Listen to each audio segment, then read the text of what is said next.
Halo semua, tentunya kita semua tahu bahwa Yesus adalah Tuhan bagi semua orang Kristen. Namun salah satu tuduhan yang sering dilontarkan adalah Yesus baru diangkat menjadi Tuhan oleh Kaisar Konstantin melalui pemungutan suara di Konsili Nikea pada tahun 325. Nah, pada video ini, kita akan melihat sebuah bukti arkeologi yang dengan jelas membantah tuduhan tersebut, yaitu mosaik Megido. Mosaik Megido ini adalah lantai gedung gereja Kristen tertua yang telah ditemukan sampai hari ini. Selain bukti bahwa orang Kristen awal sudah menyatakan bahwa Yesus adalah Tuhan, mosaik Megido ini juga mengungkapkan berbagai fakta menarik. Bagaimana orang Kristen awal hidup? Jadi, simak video ini sampai selesai ya.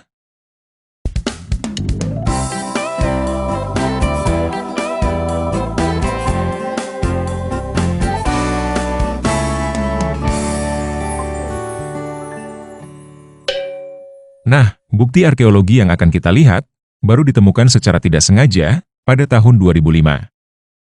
Lokasinya terletak di area penjara Megido, Israel.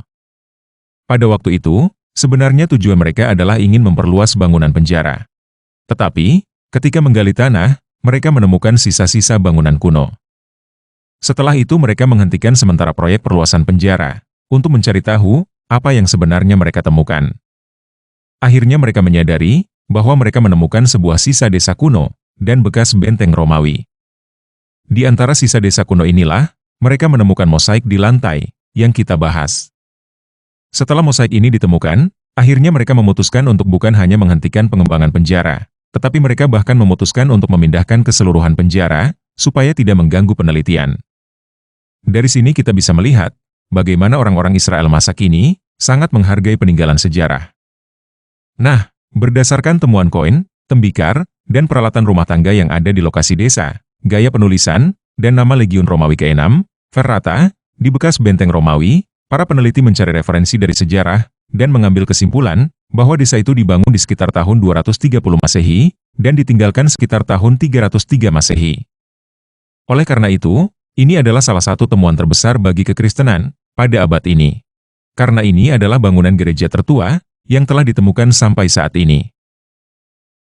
Nah, dari mana kita tahu bahwa ini adalah bekas gedung gereja? Jawabannya adalah dari apa yang disampaikan oleh mosaik itu kepada kita. Tetapi, sebelum kita mulai pembahasan kita, saya mau memberitahukan lagi kepada teman-teman bahwa Tuhan di dalam bahasa Kristen bukan berarti God, tetapi Lord. Tuhan hanyalah bentuk formal dari Tuhan. Seperti halnya lihat dengan lihat, tahu dengan tahu, bohong dengan bohong. Jadi, Tuhan di dalam bahasa Kristen itu berarti Tuan, Bos, Penguasa, Majikan, Gusti. Sedangkan God di dalam bahasa Indonesia terjemahan LAI diterjemahkan menjadi Allah, Ilah, dan Dewa. Tidak ada perbedaan makna antara Allah, Ilah, dan Dewa di dalam bahasa Kristen. Allah di dalam bahasa Kristen bukan nama, tetapi hanyalah singkatan dari Al-Ilah, yang artinya The God, atau Sang Dewa. Jadi, Tuhan Allah di dalam Alkitab bahasa Indonesia bukan berarti Tuhan yang bernama Allah, tetapi berarti penguasa dewata, atau penguasa para dewa. Kalau kamu tidak setuju saya menerjemahkan God menjadi dewa, berarti kamu yang kurang paham bahasa, atau termakan konotasi.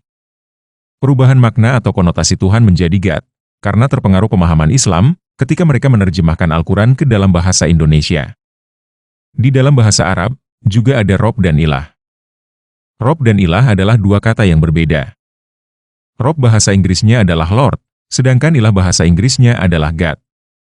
Tetapi Muslim di Indonesia tidak mampu membedakan dua kata ini, sehingga mereka menerjemahkan Rob dan Ilah sama-sama menjadi Tuhan.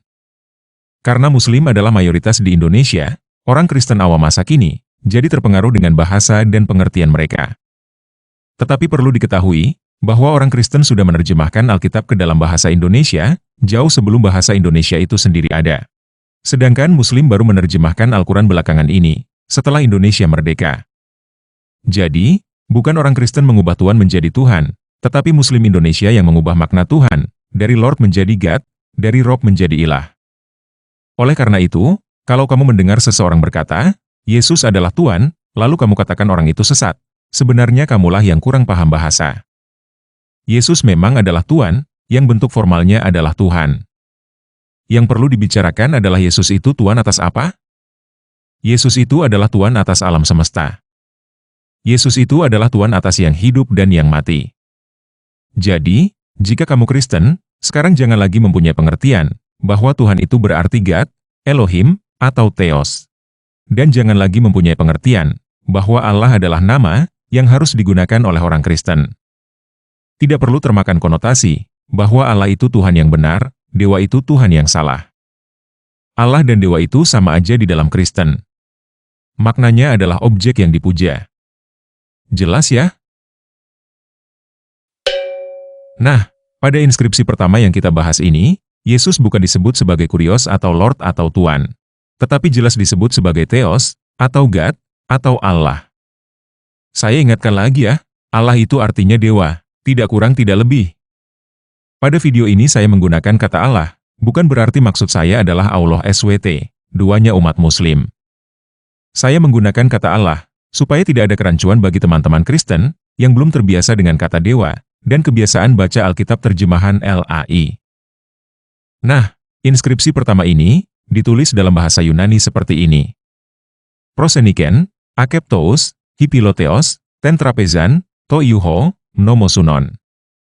Arti kata tersebut satu persatu, secara literal dalam bahasa Indonesia, adalah mempersembahkan, akeptos, yang pecinta Allah, untuk meja, Allah, Yesus Kristus, pengingat.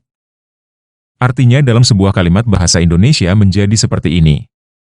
Akeptos yang pecinta Allah, mempersembahkan meja, kepada Allah Yesus Kristus, sebagai pengingat. Jadi, inskripsi ini dengan jelas memberikan gelar Allah atau God, yang dalam bahasa aslinya Yunani adalah Theos, kepada Yesus. Ini membuktikan bahwa lantai ini adalah bekas bangunan orang Kristen, dan pada waktu itu Yesus disebut sebagai Allah. Dengan demikian, tuduhan bahwa Yesus baru diangkat menjadi Allah oleh Konstantin melalui pemungutan suara di Konsili Nikea tahun 325 sudah terbantahkan. Inskripsi mosaik Megiddo ini membuktikan bahwa setidaknya pada tahun 230, Yesus sudah menjadi Allah.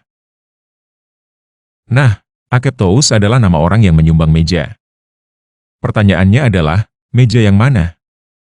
Jawabannya adalah meja yang ada di tengah-tengah lantai, bekas bangunan gereja ini. Jadi dari sini kita bisa belajar bahwa gedung gereja, awalnya ada meja di tengah-tengah. Tidak ada altar, podium, atau mimbar. Yang ada adalah meja. Untuk apa meja itu? Untuk menaruh makanan dan minuman. Untuk ekaristi, atau yang teman-teman Protestan sebut perjamuan kudus. Dan posisinya di tengah, mengindikasikan bahwa itu adalah acara utama dalam setiap pertemuan. Jadi, dari situs ini kita bisa membayangkan bagaimana mereka melakukan ekaristi. Kita memang tidak bisa melihat mereka makan dan minum, tetapi kita bisa melihat meja yang mereka gunakan. Nah, hal lain yang cukup menarik adalah adanya gambar dua ikan yang mencolok di mosaik itu. Kenapa ada gambar ikan? Karena ikan adalah simbol rahasia yang digunakan oleh orang Kristen awal untuk mengetahui identitas sesama Kristen. Ikan, di dalam bahasa Yunani adalah ichthus. Kata ichthus itu menjadi singkatan dari Yesus Kristus Theohuios Soter, yang artinya, Yesus Kristus anak Allah Juru Selamat. Jadi, jika mereka melihat orang lain mengenakan simbol ikan, mereka langsung mengenali bahwa yang mereka temui adalah sesama Kristen. Kenapa ikan? Kenapa bukan salib? Karena pada saat itu, Kristen belum menjadi agama resmi di Romawi. Kristen menjadi agama resmi di Romawi oleh Kaisar Konstantin pada tahun 313. Perlu dipahami bahwa menjadi agama resmi bukan berarti semua orang Romawi harus beragama Kristen. Tetapi ini hanya berarti, sejak saat itu, Kristen menjadi agama yang diakui dan diperbolehkan untuk dianut oleh orang Romawi. Sama seperti sekarang, di Indonesia ada 6 agama resmi. Jelas ya? Nah, bagaimana sebelum tahun 313? Sebelum 313, Kristen adalah agama terlarang dan mengalami banyak persekusi. Artinya, sebelum tahun 313, orang Kristen tidak berani menyatakan diri sebagai Kristen secara terbuka. Karena kalau menyatakan diri sebagai orang Kristen secara terbuka, bisa ditangkap, dipersekusi, dan dihukum mati. Lagi pula, pada saat itu, salib masih menjadi metode hukuman mati bagi penjahat berat. Menggunakan lambang salib berarti menyatakan diri sebagai penjahat. Oleh sebab itu, Kristen awal tidak menggunakan lambang salib, tetapi menggunakan lambang ikan sebagai simbol rahasia untuk saling mengenali sesama Kristen. Tetapi orang Kristen awal sudah menggunakan gerakan tangan salib, setidaknya sejak abad kedua, berdasarkan catatan dari Tertullian. Lambang salib baru mulai digunakan oleh Kristen setelah tahun 313. Lambang salib perlahan-lahan menjadi lebih populer setelah itu. Tetapi lambang ikan Ichthus sampai sekarang masih digunakan oleh sebagian orang Kristen. Nah, inskripsi lain di lantai mosaik ini tertuliskan seperti ini. Gaianus, Hokai Porpuris, Kenturion, Adelphos, Hemon, Philoteimemenos, Ekton Idion, Epsepologese, Broutis, Ergasetai. Terjemahan literal kata perkatanya adalah, Gaianus, yang juga Porpuris, Centurion, saudara, kita, mencintai kehormatan dari miliknya sendiri, membuat mosaik, Broutis, mengerjakan. Artinya dalam sebuah kalimat bahasa Indonesia, menjadi seperti ini. Gaianus, yang juga disebut perwira Romawi Propius, saudara kita, telah menunjukkan cinta kasih dengan membuat mosaik ini dari miliknya sendiri. Dikerjakan oleh Broutis.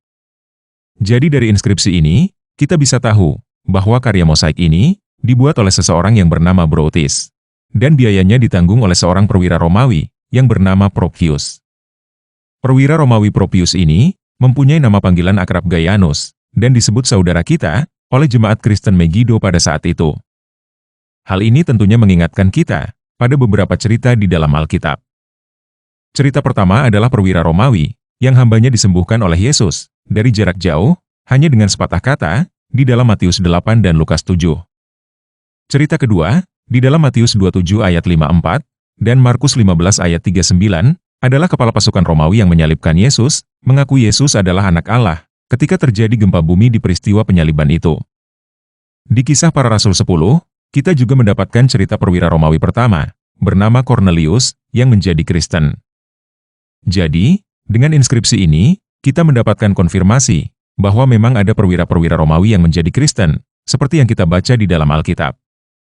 Selain itu, kita bisa melihat kelanjutan hubungan perwira Romawi yang Kristen dengan orang-orang Yahudi yang Kristen. Mereka berkumpul bersama, melakukan ekaristi bersama, dan menjadi seperti saudara.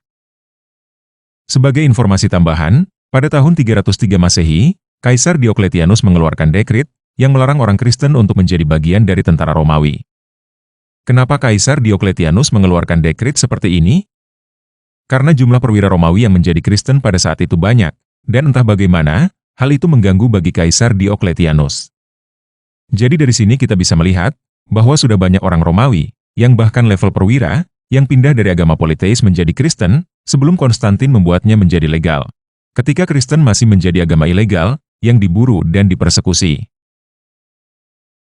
Nah, inskripsi lain yang ada di mosaik ini tertulis seperti ini. Mnemoneusate, Primiles, Kai Kyriakes, Kai Dorotheas, Eti de Kai Kresten. Terjemahannya dalam bahasa Indonesia, ingatlah Primila, Kyriaka, Dorothea, dan juga Hristi. Jadi, ini adalah nama 4 orang wanita yang dikenang oleh jemaat Megiddo pada saat itu. Primila adalah nama Romawi, sedangkan Kyriaka, Dorothea, dan Hristi adalah nama Yunani. Tetapi ini bukan berarti mereka pasti adalah orang Romawi dan Yunani. Kenapa nama mereka ada di situ? Kemungkinan mereka mempunyai kontribusi yang besar bagi jemaat di situ, dan kemungkinan mereka sudah tidak ada ketika mosaik ini dibuat. Ini mengingatkan kita bahwa wanita mempunyai peran besar di dalam kekristenan. Banyak nama wanita yang disebut di dalam Alkitab. Para pengikut Yesus, banyak yang wanita, dan mereka juga disebut murid. Walaupun mereka tidak menjadi salah satu dari 12. Lukas 8 ayat 1-3 mencatat, tidak lama sesudah itu, Yesus berjalan berkeliling dari kota ke kota, dan dari desa ke desa, memberitakan Injil Kerajaan Allah. Ke-12 muridnya bersama-sama dengan dia, dan juga beberapa orang perempuan, yang telah disembuhkan dari roh-roh jahat atau berbagai penyakit. Yaitu Maria yang disebut Magdalena, yang telah dibebaskan dari 7 roh jahat, Yohana istri Huza bendahara Herodes, Susana, dan banyak perempuan lain. Perempuan-perempuan ini melayani rombongan itu, dengan kekayaan mereka. Dari Markus 1 ayat 29-31, kita bisa membaca, bahkan ibu mertua Petrus, juga ikut melayani Yesus setelah dia disembuhkan. Paulus juga menyebut banyak nama wanita yang mempunyai kontribusi besar di dalam gereja. Di Roma 16, disebut nama Phoebe, Priscilla, Junia, Maria, Trifena dan Trifosa, persis, ibu Rufus. Di 2 Timotius 1 ayat 5, disebut nama Lois dan Eunike, nenek dan ibu Timotius. Di 1 Korintus 1 ayat 11, disebut nama Chloe. Di Kolose 4 ayat 15, disebut nama Nympha, yang membuka rumahnya untuk digunakan sebagai tempat pertemuan gereja. Di Filipi 4 ayat 2-3, disebut nama Ewodia dan Shintaiche. Jadi sekali lagi, kita mendapatkan konfirmasi atas cerita di dalam Alkitab, bahwa para wanita mempunyai peran besar di dalam gereja. Dan kita juga bisa melihat bahwa gereja tidak melupakan mereka.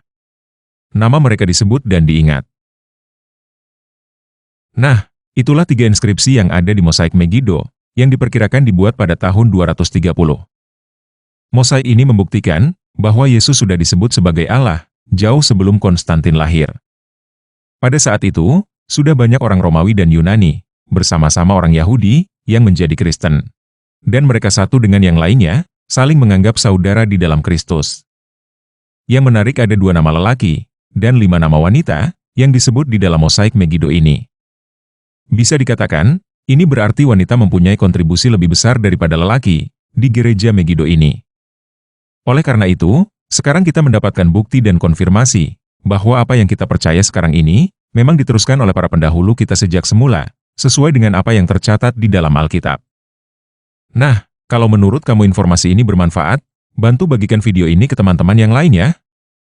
Jangan lupa subscribe channel ini, dan temukan berbagai informasi lain yang menarik. Oke, sekian video ini, Tuhan Yesus memberkati. Oh iya, saya ingin mengucapkan terima kasih untuk teman-teman semua yang telah mendukung channel Tanpa Ragi melalui Dana, BRI, dan Patreon. Mohon maaf jika saya tidak bisa menyebut nama teman-teman satu persatu. Tetapi, teman-teman perlu tahu bahwa dukungan teman-teman semua sangat berarti bagi kami. Channel Tanpa Ragi bisa ada sampai sekarang dan melakukan berbagai pelayanan karena dukungan teman-teman semua. Oleh karena itu, sekarang saya mau berdoa khusus untuk teman-teman yang telah mendukung channel ini.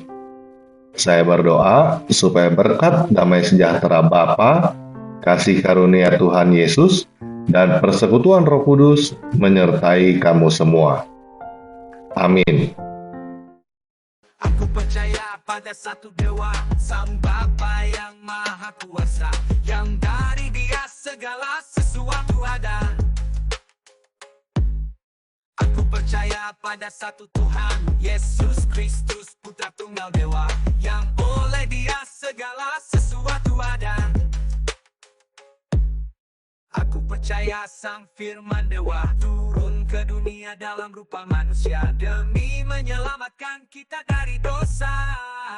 Dikandung Roh Kudus, dilahirkan Maria, disalibkan, mati dan dikuburkan, bangkit pada hari yang ketiga, naik ke langit, duduk di kanan Bapa, akan datang kembali di akhir zaman, hakimi yang hidup dan yang mati.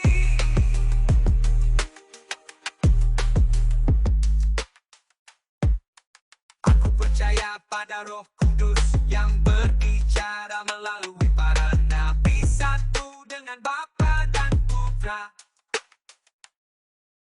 Aku percaya pada baptisan, satu gereja yang universal, persekutuan orang kudus. Aku percaya pengampunan dosa akan dibangkitkan